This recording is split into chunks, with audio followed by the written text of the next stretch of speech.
سلام و درود به همه شما عزیزان. امروز قراره درباره یه موضوع خیلی مهم صحبت کنیم. مهارتی که اگه بلد باشیم قطعاً آرامش بیشتری خواهیم داشت، ولی خیلی ازش فراریم. موضوع امروز مهارت نگفتنه. تا حالا چند بار شده کار رو انجام بدید به خاطر اینکه نمیتونید نه بگید؟ دقیقاً.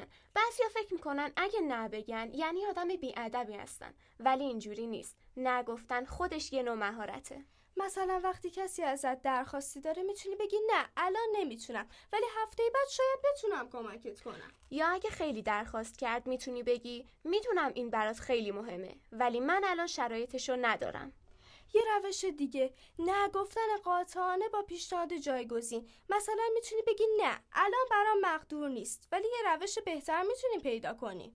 یادتون باشه شما مسئول مدیریت وقت و انرژیتون هستین. هر درخواستی ارزش بله گفتن رو نداره. پس تمرین کنید که محترمانه اما قاطعانه نه بگید. تا برنامه بعدی مواظب انتخاباتون باشید. خدا حافظ.